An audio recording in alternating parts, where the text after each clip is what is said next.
जय हिंद दोस्तों, मैं मोहम्मद मतीन मॉडर्न क्लासेस के यूट्यूब चैनल पर आपका स्वागत है। दोस्तों आज फिर हम लेके आए हैं ये इकोनॉमिक्स का छठा लेक्चर, अब जिसमें हम बात करने वाले हैं राष्ट्रीयकरण। जैसा कि आप लोग टाइटल और थंबनेल से देख चुके होंगे। दोस्तों बात करते हैं राष्ट्रीयकरण से, यानी 10 राष्ट्रीयकृत बैंक है। लेकिन दोस्तों उसके पहले हमें जानना पड़ेगा राष्ट्रीयकरण क्यों किया जाता है, राष्ट्रीयकरण करने का उद्देश्य क्या होता है। यानी अगर हम प्राइवेट संस्था चला रहे हैं, सरकार कहता है कि आप राष्ट्रीयकरण कर लो, तो हमें क्या फ़ायदा होगा और सरकार को क्या फ़ायदा होगा, इसके बारे में जानने के लिए हमको जानना पड़ेगा राष्ट्रीयकरण करने के लाभ और हानियाँ, क्यों किया गया, कैसे किया गया, क्या उद्देश्य थे। दोस्तों सबसे पहले आप लिखिएगा राष्ट्रीयकरण यानी नेशनलाइजेशन ऑफ बैंक्स, या लिखिए सिर्फ राष्ट्रीयकरण किसे कहते हैं। राष्ट्रीयकरण किसे कहते हैं, देखिएगा यह वह प्रक्रिया है जिसके तहत सरकार किसी प्राइवेट कंपनी या फर्म की अधिकांश हिस्सेदारी को खरीदकर उसे अपने स्वामित्व एवं नियंत्रण में ले लेती है। दोस्तों इसका मतलब यह है कि किसी प्राइवेट फर्म या कंपनी को सरकार अपने अधीन में ले लेती है और उसमें अपने यानी कुछ हिस्सेदारी जो होती है वो प्राइवेट मालिक को दे देती है, बाकी हिस्सेदारी अपने पास रखती है। इसका मतलब सिंपल सी भाषा में ये समझिए कि यानी वो क्या करता है कि अधिकांश हिस्सेदारी क्या करता है, खरीद लेता है सरकार। जैसे सपोज डेट अगर हमारी कंपनी है, सरकार ने कहा कि मैं आपका 70% शेयर खरीद रहा हूँ, 70% से मान लिया 1 करोड़ रुपये उसमें लगा है हमारा, तो 70 लाख रुपये वो हमको दे देगा और 25 लाख रुपया वो अपना मतलब मेरा लगा रहेगा, उसमें लगा रहेगा। लेकिन अब क्या होगा, जो लाभ होगा वो क्या करेगा, सरकार उतना लाभ मुझे दे देगा और जो बचेगा वो लाभ अपने ले लेगा। लेकिन इसमें सरकार को क्या फ़ायदा होगा, सरकार को क्या फ़ायदा होगा ये जानना चाहिए हमको। देखिए सरकार को क्या फ़ायदा होता है। जैसे सपोज दैट अगर सरकार ने कहा कि मैंने बैंक खोला, तो दोस्तों हर मालिक चाहता है कि कम पैसे लगाकर ज़्यादा इनकम करना, हर इंसान चाहता है। हम भी चाहते हैं, या आप भी चाहते होंगे कि एक सब्जी का दुकान वाला भी चाहता है, एक परचून का दुकान वाला भी चाहता है, जनरल स्टोर वाला भी चाहता है कि कम पैसे में ज़्यादा अर्निंग कर लें हम, ठीक है। उसी तरीके से बैंक मालिक भी क्या सोचता है, जो प्राइवेट बैंकें होती हैं उनके मालिक क्या सोचते हैं कि यार ऐसी जगह डाला जाए जहां पे लोग ज़्यादा जमा करने वाले हों और ज़्यादा निकालने वाले हों और ज़्यादा लोग लोन लेने वाले हों, है ना दोस्तों। यही सोचता है, हर इंसान सोचता है। तो आदमी क्या करेगा, ऐसा तो नहीं वो गाँव में डाल देगा, वो डालेगा शहर में। यानी बैंक कहाँ खोला जाएगा, शहर में। क्यों खोला जाएगा शहर में, क्योंकि शहर में अच्छे अच्छे उद्योगपति होते हैं, अच्छे अच्छे लोग होते हैं जो पैसे डालते भी हैं और निकालते भी हैं, और लोगों को लोन की ज़रूरत है। मगर अगर वही चीज़ें अगर गांव में खोली जाए बैंक, तो क्या होगा, कोई पहुंचेगा 1000 रुपये डालेगा, कोई 2000 रुपये डालेगा, पता चलो कोई 400 रुपये निकालने के लिए पहुंचा है, कोई 10,000 रुपये डालने के लिए पहुंचा है। उसमें मतलब क्या होता है कि एम्प्लॉय की सबकी सैलरी समान होती है, चाहे शहर में हो चाहे गाँव में हो। मैनेजर की सैलरी समान होती है, चाहे शहर में हो चाहे गाँव में हो। तो दोस्तों इससे ये होता है कि गाँव में थोड़ा ग्रोथ कम होता है, तो जो मालिक होते हैं, जो प्राइवेट मालिक होते हैं, उनको इससे नहीं मतलब है। उनको इससे ज़रा सा नहीं मतलब होता है कि गांव में हमें खोलना है, शहर में खोलना है, इससे कोई उद्देश्य नहीं है। उनका सिर्फ एक उद्देश्य होता है दोस्तों, वो फ़ायदा। क्या उद्देश्य होता है वो, कि फ़ायदा होना चाहिए, एनी हाउ, फ़ायदा होनी चाहिए एनी हाउ, किसी भी तरीके से। वो क्या करते हैं, वो उसको उठा के गाँव में न करके शहर में ही खोलते हैं। आप देखिए ज़रा सा अपने आसपास देखिए, आपके एरिया में जो गांव से बिलोंग करते होंगे उन लोगों के एरिया में बहुत कम प्राइवेट जैसे HDFC क्या है आपके गांव में, शहरों में मिलेगा। ICICI बैंक है, यस बैंक है, इंडसइंड बैंक है, नहीं होगा। क्यों नहीं होगा, क्योंकि वो प्राइवेट कंपनियां हैं, वो प्राइवेट बैंक हैं जो ये चाहती हैं कि हमको जो है कम पैसे, यानी हमारा जो बैंक है वो अच्छे ज़्यादा अर्निंग करें, यानी अच्छे से ज़्यादा अर्निंग करें। लोग वहाँ से लोन लेंगे तो वो ब्याज देंगे तो हमें प्रॉफिट होगा, फिर हम अपने एम्प्लॉय को क्या करेंगे, वो ढेर सारा सैलरी देंगे दोस्तों। लेकिन पहले क्या होता था, अब बात करते हैं जब बैंकों का राष्ट्रीयकरण नहीं हुआ था, तब देखिए क्या होता था। यानी राष्ट्रीयकरण करने के कारण, यानी राष्ट्रीयकरण के कारण, इसका मतलब यह है कि राष्ट्रीयकरण क्यों किया गया, उसके पीछे क्या रीज़न था। तो सबसे पहला रीज़न नोट करिएगा, बैंकों पर निजी नियंत्रण खत्म करना। निजी नियंत्रण खत्म करना का मतलब यही है, हमने बैंक खोला था गांव में, सरकार ने शहर में खोल दिया, मैंने शहर में खोला बैंक, सरकार ने कहा भैया एक काम करो, एक अपना बैंक गाँव में खोल दो। हमने कहा नहीं, हम नहीं खोलेंगे। क्यों, वहाँ फ़ायदा नहीं होगा तो हमें बेकार ही पैसा लगाएंगे। सरकार ने कहा कि रिक्वेस्ट कर रहे हैं आप खोल दीजिए, हमने कहा नहीं खोलेंगे। सरकार कह रहा है कि यार हमें, हमारा उद्देश्य है कि हमें सबका साथ सबका विकास, यानी जितना भी दुनिया में लोग हैं, जितने भारत में जितने लोग हैं, सबका विकास होना चाहिए। तभी हमारा देश की जीडीपी अच्छी होगी, तभी हमारा देश का जो है ह्यूमन डेवलपमेंट इंडेक्स अच्छा होगा, मानव विकास सूचकांक अच्छा होगा। तो लेकिन प्राइवेट कंपनियां करें सर, उसको हमको मिलेगा क्या, हमको मिलेगा क्या? तो सरकार क्या कहती है? सरकार कहती है ऐसा करो ना, आओ टाई अप कर लिया जाए, यानी कि राष्ट्रीयकरण कर लिया जाए, हम तुम्हारे बैंक का राष्ट्रीयकरण कर दें। वो कहता है सर क्या फायदा होगा हमें? कहें तुम्हारा भी रहेगा मेरा भी रहेगा, लेकिन स्वामित्व मेरी रहेगी। लेकिन स्वामित्व यानी मालिक कौन रहेगा? मैं रहूंगा। जो प्रॉफिट होगा उसमें तुम शेयर खरीद, जितना शेयर लगाए रहोगे उतने शेयर के हिसाब से तुम्हें प्रॉफिट मिलेगा। तो मैं भी खुश हो जाऊंगी यार, चलो मुझे बगैर हाथ पर हिलाए हमें मिल जा रहा है। तो हम सोचेंगे ना कि चलो ठीक है। तो देखिए दोस्तों, यानी बैंकों पर निजी नियंत्रण खत्म करना, प्राइवेट नियंत्रण, कंट्रोलिंग, मेरा खुद का कंट्रोलिंग क्या किया, उस पर खत्म कर दिया सरकार ने। अब सरकार जहां चाहेगी दोस्तों, सरकार जहां चाहेगी वहां बैंक खोलेगी। याद रखिएगा, जब सरकार ने अपने अधीन ले लिया, अपने नियंत्रण में ले लिया, तो क्या करेगी सरकार? जहां चाहेगी वहां पर बैंक खोलेगी, कोई कुछ नहीं कर सकता। ठीक है। अगला, जमा की हुई धनराशि के डूबने का खतरा। क्या खतरा होता था भाई? पहले प्राइवेट कंपनियां, आप बताइए ना, आज तो ठीक है कुछ भरोसा किया जा सकता है, पहले जो प्राइवेट कंपनियां होती थी वो लेके भाग जाती थी, बहुत से लोगों के पैसे डूबे थे। तो क्या होता है कि बैंक में पैसा लोग जमा करते थे, पता चला कि अगर कायदे से अगर तूफान भी आ गया, घर गिर गया, तो पता चला बैंक हाथ पर ढील देते थे, यार अभी मेरे 2 ही ब्रांच खुली थी, अब पता चला हमारा ये नुकसान हो गया। लोग क्या करने लगते थे? लोग परेशान हो जाते थे। सरकार कहती यार हम क्या करें, आप लोग जबरदस्ती उसमें पैसे डाले थे, मेरा राष्ट्रीयकृत तो था नहीं। लेकिन तब आरबीआई भी तो जिम्मेदारी, आरबीआई की जिम्मेदारी होती थी, लेकिन लोग इतने अवेयर नहीं थे, लोगों को ज़्यादा नॉलेज नहीं थी उस समय। अब बात करते हैं बैंकों एवं उद्योगपतियों का गठजोड़ खत्म करना। दोस्तों, पहले जब राष्ट्रीयकरण नहीं हुआ था तो क्या होता था? शहर में बैंक खुला, उसके बाद उद्योगपति आए, पैसे लिए, गरीब बेचारा पैसा डाल के गया, गरीब अगर आ गया लोन लेने के लिए, गरीब को पैसे नहीं मिलते थे, लेकिन उद्योगपति को तुरंत पैसे मिल जाते थे। यानी जो बैंक और उद्योगपतियों का जो गठजोड़ था, मिली भगत थी, उसको खत्म कर दिया गया। उसको क्या किया गया? खत्म कर दिया गया। यानी उन दोनों के गठजोड़ को बिल्कुल पूरी तरीके से हटा दिया गया कि नहीं, अब सबको जितना लोन अगर आपको मिल रहा है, अगर भाई देखिए सरकार की भी जिम्मेदारी है और आपकी भी जिम्मेदारी है। आप क्या करते हैं कि सोचते हैं हमें फ्री में पैसे मिल जाए और फिर डूब जाएगा तो हम हाथ पे ढील देंगे, सर हमारे पास कुछ नहीं है।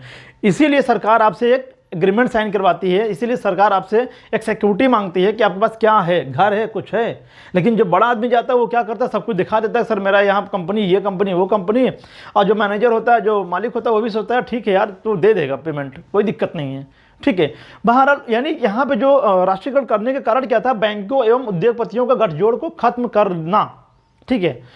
अगला पॉइंट देखिएगा, सरकार द्वारा लागू की जाने वाली नीतियों एवं पंचवर्षीय योजनाओं में बैंकों का सहयोग प्राप्त न करना या प्राप्त न होना। दोस्तों, क्या होता था? पहले जो प्राइवेट बैंकें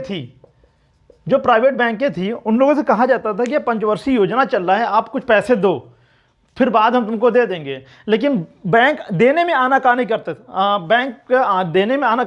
था। क्यों? क्योंकि वो सोचता था पंचवर्षीय योजना से हमको क्या लाभ होगा, पंचवर्षीय योजना से हमको क्या लाभ होगा।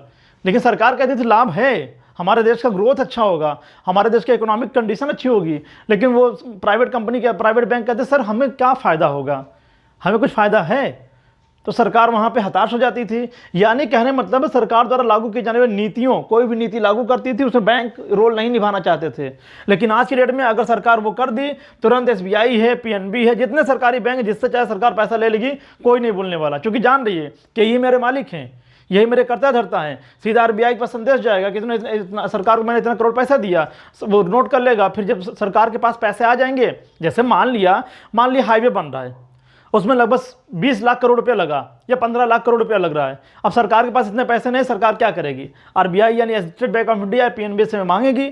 जब सरकार आरबीआई से मांगेगी तो सरकार किसी न किसी बैंक के थ्रू उनको दे देती है।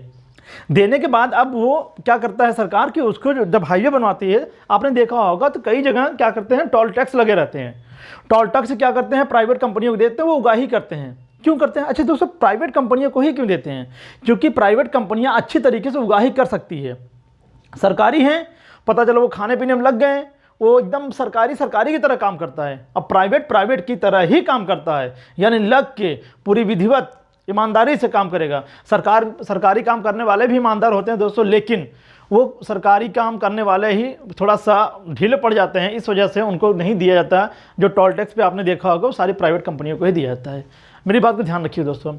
आगे बात करते हैं। भारत की आम जनता केवल बैंकों में पैसा जमा करती थी, बदले में कुछ भी प्राप्त नहीं होता था।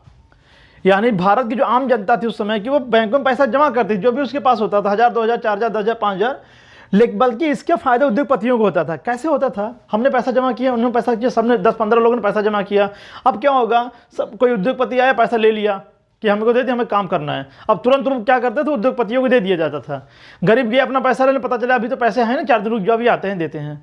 लेकिन ऐसे हैं तो क्या हुआ, सरकारी बैंक है, सरकार ने बैंक को ले लिया है, अगर एसबीआई के पास नहीं है तो कॉल रेट पर, कॉल दर पर वो दूसरे बैंकों से मांग सकती है, जहां नियर बाई जो ब्रांच होगा, जो सरकारी ब्रांच होगा, उससे मांग सकती है। ये प्रोविज़न है इसमें इकोनॉमिक्स और आरबीआई 2 एक्ट में। अब देखिएगा, आज़ादी के बाद बैंकों का शाखाओं की संख्या में, आज़ादी के बाद बैंकों के शाखाओं की संख्या में वृद्धि तो हुई, लेकिन ग्रामीण क्षेत्रों में नहीं, बल्कि शहरी क्षेत्रों में इस प्रक्रिया से ग्रामीण क्षेत्र बाधित हो रहा था। कहने का मतलब ये है दोस्तों कि यानी जब आज़ादी के बाद से बैंकों में, हमारे देश के बैंकों में अच्छी खासी मतलब बढ़ोतरी हो रही थी, वृद्धि हो रही थी, लेकिन कहाँ पर? सिर्फ शहरों में। हमारी भारत की तत्कालीन जनता 80 या 90% गाँव में बिलोंग करती थी, वहाँ पे कोई देखभाल नहीं करता था। सारी प्राइवेट कंपनियां शहरों में बैंक अपना खोलने में लगी रहती थी, जिससे सरकार ने क्या किया कि यार मैं बैंकों का राष्ट्रीयकरण करूंगा, राष्ट्रीयकरण करने के बाद उसमें मैं अपना स्वामित्व लगाऊंगा, और मैं जिस गाँव में चाहूँगा, जिस शहर में चाहूँगा, जहाँ चाहूँगा वहाँ बैंक खोलूँगा, जिससे हर ग्रामीण को फायदा पहुँचे, हर ग्रामीण इसका लाभ उठा सके, हर ग्रामीण लोन लेके अपना जीविकोपार्जन कर सके। ठीक है दोस्तों, बात को नोट करिएगा। आगे, छोटे एवं कुटीर उद्योगों को ध्यान में नहीं लाया जा रहा था। छोटे एवं कुटीर उद्योग, जैसे कोई मुर्गी पालन करना चाह रहा है, अगर वो गया लोन माने, मेरे पास लोन नहीं है, सोचता तो क्या है इसके पास, कुछ भी नहीं है। लेकिन आज ऐसा नहीं दोस्तों, आज मछली पालन करना, मुर्गी पालन करना हो, रेशम कीट पालन करना, मधुमक्खी पालन करना हो, शहद बढ़ावा देना है, पशुपालन करना है, तो आप जाइए सरकार के पास, यानी सरकारी बैंकों में जाइए, प्रोसीजर है दोस्तों, आपको तुरंत लोन मिल जाएगा। तुरंत इन द सेंस जो प्रोसीजर होता है उसके तहत, ठीक है दोस्तों, मिल जाएगा आपको। तो यहाँ पे ये कह रहा है छोटे एवं कुटीर उद्योगों को ध्यान में नहीं लाया जा रहा था, यानी उस समय बैंक इन लोगों को ध्यान में लाती ही नहीं थी। सरकार ध्यान देती थी, लेकिन सरकार कितना ध्यान दे, प्राइवेट कंपनियां वहाँ पे जाके हावी हो नहीं रही थी और जाने में तैयार नहीं थी। सरकार ने हस्तक्षेप किया, तब जाके उनको राष्ट्रीयकरण किया, उसके बाद जाना शुरू कर दिया। आगे बात करते हैं। अतः सरकार द्वारा इस पूरी व्यवस्था को नियंत्रण अपने हाथ में लेने के लिए बैंकों का राष्ट्रीयकरण प्रक्रिया शुरू कर दी। इसका मतलब है कि ये सब चीज़ों से बचने के लिए, बात समझिएगा, राष्ट्रीयकरण के कारण क्या थे? यही सब कारण थे। क्यों? ये लाभ नहीं, ये कारण है। क्यों कारण है? क्योंकि यही सब तो हो रहा था। इन सब से बचने के लिए, इन सब व्यवस्थाओं की पूरी प्रक्रिया को खत्म करने के लिए सरकार ने क्या किया? बैंकों का राष्ट्रीयकरण करना शुरू कर दिया। दोस्तों इसको पहले आप स्क्रीनशॉट कर लीजिए। अब इसको स्क्रीनशॉट कर लिए, आगे हम चर्चा करते हैं दोस्तों। ठीक है दोस्तों, आप लोग कर लिए उसको स्क्रीनशॉट। अब आइए बात करते हैं स्टेट बैंक ऑफ इंडिया की, यानी भारतीय स्टेट बैंक की। दोस्तों याद रखिएगा, state Bank of India Bharat का सबसे बड़ा सार्वजनिक यानी सरकारी बैंक है। भारत में ही सबसे अधिक शाखा स्टेट बैंक ऑफ इंडिया की है। IBPS, State Bank of India, railway में, NTPC, group D, even BEd और यूपीटेट सीटेट में भी ये प्रश्न कई बार पूछा है। आप लोग ध्यान रखिए, जरा प्रीवियस ईयर का पेपर सॉल्व किया करिए तो देखेंगे कि आप लोगों को कितनी बार ये प्रश्न मिलता है कि भारत में सबसे अधिक किस बैंक की शाखा है, तो स्टेट बैंक ऑफ इंडिया की।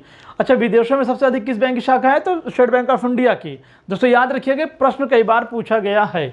आइए बात करते हैं स्टेट बैंक ऑफ इंडिया के बारे में कि कब इसकी स्थापना हुई थी, कब इसका राष्ट्रीयकृत बैंक घोषित किया गया था। दोस्तों, स्वतंत्र भारत का पहला राष्ट्रीयकरण बैंकों में राष्ट्रीयकरण कब किया गया था? 1 जुलाई 1955 को। किसका किया गया? स्टेट बैंक ऑफ इंडिया का। सबसे पहला जो बैंक था उसका राष्ट्रीयकरण किया गया, वो कौन सा था? State Bank of India. यानी कि बैंक तो था इंपीरियल बैंक ऑफ, बैंक क्या था? इंपीरियल बैंक ऑफ इंडिया, जिसकी स्थापना वर्ष 1921 में किया गया था, है ना दोस्तों, वर्ष 1921 में। ये 1921 में 3 बैंकों को मिलाकर, कौन कौन से? बैंक ऑफ कलकत्ता यानी bank of Bengal, bank of Madras, bank of Bombay, तीनों बैंकों को प्रेसिडेंसी बैंक कहा जाता था। और तीनों बैंकों को 1921 में मर्ज करके, विलय करके इंपीरियल बैंक ऑफ इंडिया किया गया। उसी इंपीरियल बैंक ऑफ इंडिया का राष्ट्रीयकरण करके नाम बदल दिया गया स्टेट बैंक ऑफ इंडिया कर दिया गया। तो दोस्तों याद रखिएगा, कभी पूछेगा कि एसबीआई का राष्ट्रीयकरण कब किया गया, तो 1 जुलाई 1955। एसबीआई का राष्ट्रीयकरण कब किया गया, 1 जुलाई 1955। या इस एसबीआई का राष्ट्रीयकरण कब किया गया या स्थापना कब किया गया, दोनों में सेम रहेगा आंसर, क्या रहेगा, 1 जुलाई 1955। क्योंकि 1 जुलाई 1955 को ही स्टेट बैंक ऑफ इंडिया का राष्ट्रीयकरण किया गया, 1 जुलाई 1955 को ही स्टेट बैंक ऑफ इंडिया की स्थापना हुई थी। बात समझ में आ गई है ना। आगे, स्टेट बैंक ऑफ इंडिया का मुख्यालय मुंबई में है। स्टेट बैंक ऑफ इंडिया का मुख्यालय कहाँ पर है, मुंबई में। जो इस समय वर्तमान अध्यक्ष कौन है इसके, रजनीश कुमार जी हैं, मिस्टर रजनीश कुमार इस समय एसबीआई के अध्यक्ष हैं। अब बात करते हैं दोस्त, भारत के साथ साथ विदेशों में भी सबसे अधिक शाखा किसकी है, स्टेट बैंक ऑफ इंडिया की। एसबीआई उन सभी स्थानों पर केंद्रीय बैंक का कार्य करता है जहां पर आरबीआई की अपनी शाखा नहीं है। दोस्तों इस बात को मैंने कल पिछले वाले वीडियो मैंने बताया था कि स्टेट बैंक ऑफ इंडिया वो कार्य करती है, ऐसे समझ लीजिए जहां पर आरबीआई की शाखा नहीं है, आरबीआई की ब्रांच नहीं है, वहां पर state Bank of India RBI का प्रतिनिधित्व करता है, आरबीआई की तरह काम करता है। दोस्तों 8 नवंबर 2016 का दिन याद है, डे बाय डे डेट बढ़ता गया सरकार की तरफ से, आरबीआई की तरफ से कि लोग अपने काले धन को जमा करें, काले धन को जमा करें। तो ये कहती थी, अब कुछ एक समय ऐसा आ गया कि ये कहा गया, सरकार ने ये आदेश दे दिया कि लोग अपने नज़दीकी आरबीआई की शाखा में जाकर जमा करें। तो यानी यूपी का आदमी कहाँ जाएगा, मुंबई थोड़ी जाएगा, मद्रास नहीं जाएगा, कलकत्ता नहीं जाएगा, दिल्ली नहीं जाएगा, वो जाएगा लखनऊ में। वो कहाँ जाएगा, लखनऊ में जाके जमा कर देगा। मध्य प्रदेश वाला कहाँ जाएगा, भोपाल में जाकर जमा करेगा। ऐसे ही दोस्तों ऑलमोस्ट स्टेट्स में क्या होगा कि आरबीआई की शाखा होगी, लेकिन किसके रूप में, एसबीआई के रूप में। वहाँ लिखा रहता है state Bank of India unit of RBI, यानी रिजर्व बैंक ऑफ इंडिया, ऐसे लिखा रहेगा दोस्तों। यानी कि जो भी आरबीआई के कार्य होंगे वो स्टेट बैंक ऑफ इंडिया के तहत उस जगह पे कार्य होंगे, संपादित किए जाते हैं। इसका मतलब यह है। अब दोस्तों दो महत्वपूर्ण कार्य, इस तरह एसबीआई आरबीआई के दो महत्वपूर्ण कार्य संपादित करता है।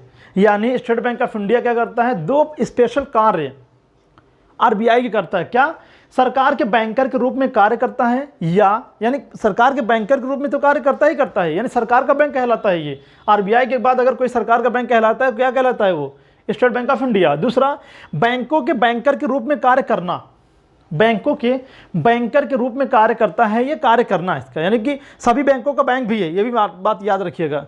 क्योंकि मैंने पहले कहा कि आरबीआई क्या है, बैंकों का बैंक है, वहीं एसबीआई को भी कहा जा रहा है बैंकों के बैंकर के रूप में कार्य करता है।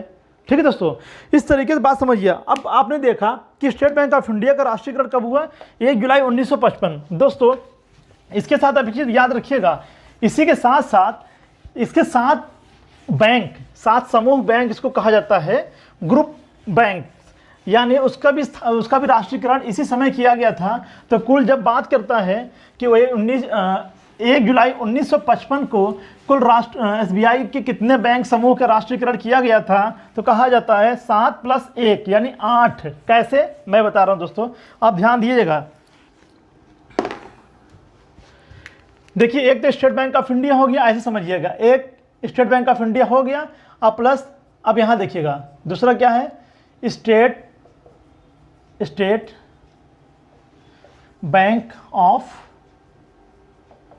India, sorry state Bank of Bikaner, state Bank of Bikaner. दोस्तों ये इसके समूह के बैंक हैं, कहा जाता है ग्रुप बैंक। एसबीआई के ग्रुप बैंक कौन कौन से हैं, तो देखिए दोस्तों 7 बैंक थे, मतलब टोटल 8 ग्रुप एसबीआई के ग्रुप बैंक थे। 2 हो गया, 3 क्या है, state Bank of Hyderabad, state Bank of Hyderabad. तीसरा देखिए दोस्तों,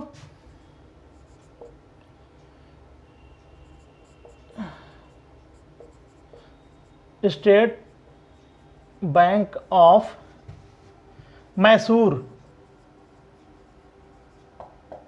BH। ठीक है दोस्तों, यानी state Bank of Bikaner, state Bank of Hyderabad, state Bank of Mysore. आगे बात करते हैं दोस्तों, state Bank of Patiala, state Bank of Patiala. अब बात करते हैं छठा दोस्तों, स्टेट बैंक ऑफ त्रावणकोर। त्रावण दोस्तों कैपिटल लेटर में लिखते जा रहे हैं, आप लोग कंफ्यूज मत होइएगा। त्रावणकोर, त्रावणकोर, ठीक है। State Bank of Saurashtra, state Bank of Saurashtra. अब बात करते हैं दोस्तों 8वां, देखिएगा स्टेट, ये मध्य प्रदेश में खोला गया था बैंक, बैंक ऑफ इंदौर। दोस्तों ये होगा टोटल 7 बैंक प्लस एक स्टेट बैंक ऑफ इंडिया। कहने का मतलब ये है कि state Bank of Bikaner, state Bank of Hyderabad, state Bank of Mysore, state Bank of Patiala, state Bank of Travancore, state Bank of Saurashtra, state Bank of Indore, ये सभी बैंक क्या कहलाते हैं? एसबीआई के ग्रुप बैंक कहलाते हैं, यानी एसबीआई के समूह बैंक कहलाते हैं। तो दोस्तों अब मैंने कहा कि राष्ट्रीयकरण, मैं राष्ट्रीयकरण की बात कर रहा हूं, अभी विलय की बात नहीं करूंगा, मगर इसको नोट किए रहेंगे और ये वाला जब लेक्चर आप ले लेंगे, अगला वाला मेरा जब वीडियो आएगा उसमें जरूर देखिएगा, तभी आपको समझ में आएगा कि कैसे कैसे सभी बैंकों का विलय किया गया, कैसे कैसे वर्तमान समय हमारे कितने बैंक किस बैंक में विलय किए गए हैं। अब देखिएगा, यानी इसका मतलब दोस्तों ये हो गया कि टोटल 8 बैंक यहां पर हैं। टोटल कितने बैंक हो गए अभी ऐसे कैलकुलेट करिए, 8 बैंक, 8 बैंक ना। अब इसको पहले आप स्क्रीनशॉट करिए, उसके बाद में आगे मैं अभी 19 जुलाई 1969 को 14 बैंकों का राष्ट्रीयकरण किया गया था, उसके बारे में फिर वर्ष 1980 में राष्ट्रीयकरण किया गया था, उसके बारे में विधिवत बता के जितने बैंक टोटल आज तक जितने बैंक राष्ट्रीयकृत हैं उसके बारे में चर्चा करने के बाद फिर अगले वीडियो में विलय की बात करता हूं दोस्तों। इसका स्क्रीनशॉट करिए दोस्तों, लिए होंगे स्क्रीनशॉट। अब बात करते हैं दोस्तों, यानी अब 8 बैंक आपने देखा, आपने 8 बैंकों के बारे में जान लिया। एसबीआई के जो ग्रुप बैंक थे, यानी स्टेट बैंक ऑफ इंडिया एक हो गया, state Bank of Bikaner, state Bank of Hyderabad, state Bank of Patiala, state Bank of Mysore, state Bank of Travancore, state Bank of Saurashtra, state Bank of Indore, यानी ये सभी ये 7 बैंक क्या कहलाते थे? एसबीआई के ग्रुप बैंक, यानी समूह बैंक। टोटल मिला के कितने हो गए? 8 बैंक। अब बात करते हैं ये 14 बैंक। 19 जुलाई 1969 को इसका राष्ट्रीयकरण किया गया। कौन कौन से बैंक है? Bank of Baroda, bank of Maharashtra, bank of India, Allahabad bank, central bank of India, syndicate bank, United commercial bank, United bank of India, union bank of India, Indian bank, देना बैंक, पीएनबी बैंक यानी Punjab national bank, PNB बोले तो Punjab national bank, Canara bank, Indian overseas bank. इसका मतलब दोस्तों ये 14 bank वह bank है, यह 14 बैंक वह बैंक है जिनका राष्ट्रीयकरण, जिनको पहले प्राइवेट थे लेकिन सरकार ने इस पर अपना हस्तक्षेप करके अधिक से अधिक पैसा दे के इन लोगों को अपने बस में कर लिया कि ताकि ये लोग क्या करें, गांव में शहरों में जाके, यानी गांव में अपने शाखा का विस्तार करें और देश के आर्थिक व्यवस्था को भी अच्छा करें और हमारे देश का ग्रोथ रेट अच्छा हो जाए। आप देखेंगे दोस्तों इन्हीं सब बैंकों के ज़्यादातर शाखाएं आपको गांव में मिलेगी, प्राइवेट बैंकों की शाखाएं ज़्यादातर नहीं मिलेंगी। बात समझिएगा दोस्तों। अब बात करते हैं 15 अप्रैल 1980 को 6 बैंकों का राष्ट्रीयकरण किया गया। दोस्तों ये सब 50 करोड़ रुपए, ये तो आप समझ लिया, लेकिन इसमें जो थी वो 200 करोड़ रुपए थी। कितनी थी दोस्तों? 200 करोड़ रुपए थी। देखिए दोस्तों ये, यानी कि जब 15 अप्रैल 1980 को 6 बैंकों का राष्ट्रीयकरण किया जा रहा था तब इनकी अधिकृत पूंजी कितनी थी? 200 करोड़ रुपए थी। वह बैंक कौन कौन से थे दोस्तों? आंध्रा बैंक, पीएसबी यानी Punjab and Sind bank, Punjab and Sind bank, दोस्तों याद रखिएगा, पीएनबी नहीं, पीएसबी। विजया बैंक जिसका विलय करके एसबीआई में डाल दिया गया था, corporation bank, oriental bank of commerce और न्यू बैंक ऑफ इंडिया। सबसे पहला जो बैंक था जिसका विलय किया गया था वर्ष 1993 वो न्यू बैंक ऑफ इंडिया ही था। लेकिन दोस्तों अब बात समझिएगा दोस्तों, मैंने कहा कि 8 एसबीआई के ग्रुप बैंक, 8 एसबीआई के ग्रुप बैंक प्लस 14 यह बैंक है ना दोस्तों, 14 बैंक ये वाले हो गए, 6 बैंक ये कौन कौन से, यानी Andhra, Punjab and Sind bank, Vijaya bank, corporation bank, oriental bank of commerce, new bank of India. तो टोटल कितने हो गए? 8 6 14 14 8 6 14 14 14 28 बैंक, यानी 28 बैंक टोटल राष्ट्रीयकरण बैंक हुए थे। लेकिन नहीं दोस्तों, अभी 2 बैंकों को और आप भूल रहे हैं, उनके बारे में जानिए आप। 1 अप्रैल 2004 को आईडीबीआई का राष्ट्रीयकरण किया गया, जबकि आईडीबीआई यानी इंडस्ट्रियल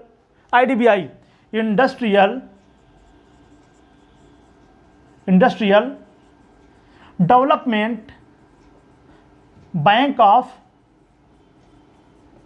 इंडिया, क्या नाम दोस्तों, IDBI, industrial development bank of India. इसकी स्थापना कब हुई थी दोस्तों?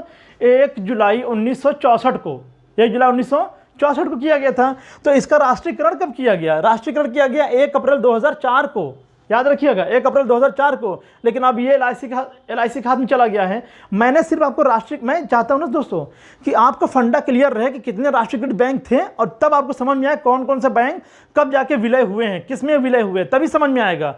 इसे मैं राष्ट्रीयकरण समझाता जाता और ये भी करता तो आप कंफ्यूज हो जाते हैं। राष्ट्रीयकरण और विलय दोनों अलग प्रक्रिया है, दोनों को अगर एक ही मर्ज कर देंगे दोस्तों आप कंफ्यूज हो जाओगे। इसी वजह से बहुत से बच्चों को नहीं समझ में आता कि कब कौन से बैंक विलय हुए, अब कब कौन से बैंकों का राष्ट्रीयकरण हुआ, ये ज़रा सा भी आइडिया नहीं है। तो बात ऐसे समझिएगा, पहले आप राष्ट्रीयकरण समझ लीजिए, उसके बाद आप बैंकों का विलय मैं विधिवत समझाऊंगा, आपको अच्छी तरीके से बता दूंगा। ठीक है दोस्तों, तो 1 अप्रैल 2004 को IDBI का राष्ट्रीयकरण किया गया। जबकि पिछली वीडियो में आपने देखा था, मैंने बताया था कि IDBI की स्थापना 1 जुलाई 1964 किया गया था। यह क्या करता है? औद्योगिक, बड़े बड़े औद्योगिक इकाइयों को कर्ज प्रदान करती है, लोन देती है। अब बात करते हैं, वर्ष 2013 में भारतीय महिला बैंक की स्थापना हुई, जो सार्वजनिक क्षेत्र का एकमात्र भारतीय महिला बैंक था। दोस्तों वर्ष 2013 में भारतीय महिला बैंक की स्थापना हुई, इसकी स्थापना हुई थी दोस्तों। लेकिन यह भी याद रखिएगा, ये भारत का एकमात्र महिला बैंक था, सार्वजनिक महिला बैंक नहीं, सरकारी महिला बैंक था। तो इसका भी राष्ट्रीयकरण उसी समय हुआ था, क्योंकि सरकार ने खोला था, प्राइवेट किसी कंपनी ने खोली नहीं थी, किसी प्राइवेट बैंक ने खोला नहीं था। तो यह भी एक सरकारी बैंक ही था जिसका राष्ट्रीयकरण उसी समय किया गया था। लेकिन दोस्तों अब यह बैंक नहीं है, ये इसका विलय कर दिया गया है स्टेट बैंक ऑफ इंडिया में।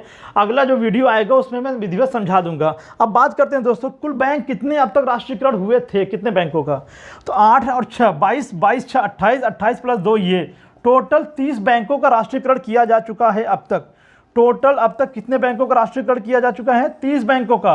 अब उसके बाद हम अगला वीडियो जब पढ़ाएंगे दोस्तों, तो उसमें हम पढ़ाएंगे कितने बैंक अभी वर्तमान समय में हमारे पास मौजूद हैं सरकारी बैंक, और कितने बैंकों का विलय कर दिया गया। ठीक है ना? पूरा विलय का अगला प्रोसीजर, विलय का पूरा अगला वीडियो मैं आगे लेक्चर में ज़रूर लूँगा दोस्तों। पिछले बार मैंने जो वीडियो प्रश्न पूछा था उसका रिप्लाई किसी ने नहीं दिया, बहरहाल ठीक है दोस्तों। लेकिन आप लोग एफर्ट नहीं लगाना चाहते, जो आपके पास ज्ञान है उसी को आप बांटना चाहते हैं, और आप लोग देना नहीं चाह रहे एक्स्ट्रा जवाब। ठीक है, कोई बात नहीं दोस्तों। लेकिन आगे चल के मैं एक प्रश्न और पूछूंगा दोस्तों, जैसा कि आप बताइएगा, आबिद हुसैन समिति का संबंध किससे है? आबिद हुसैन समिति का संबंध किससे है? आबिद हुसैन समिति, आबिद हुसैन समिति का संबंध, और एक लिखिए श्री रंगराजन समिति का संबंध, श्री रंगराजन समिति। श्री रंगराजन समिति का संबंध किससे है? ये अर्थशास्त्र से रिलेटेड है, इकोनॉमिक्स से रिलेटेड है। मुझे पता है ये बोरिंग लगता है क्लास आप लोगों का अर्थशास्त्र, लेकिन मैं ऐसे समझा रहा हूं दोस्तों, जरा सा भी आप लोगों को तकलीफ नहीं होगा समझने में दोस्तों। बिल्कुल विधिवत आपको पता चल जाएगा कि कितने बैंक थे, कितने राष्ट्रीयकृत बैंक थे, कितने आप वर्तमान समय में हैं। ठीक है दोस्तों ऐसी तरीके से मेरे वीडियो को रिस्पांस दीजिए, और मेरे वीडियो को ज़्यादा से ज़्यादा लाइक, शेयर और कमेंट करना मत भूलिएगा। इस प्रश्न का जवाब कमेंट बॉक्स में जरूर दीजिएगा। अगले वीडियो का इंतजार कीजिए दोस्तों। तब तक के लिए जय हिंद, जय भारत।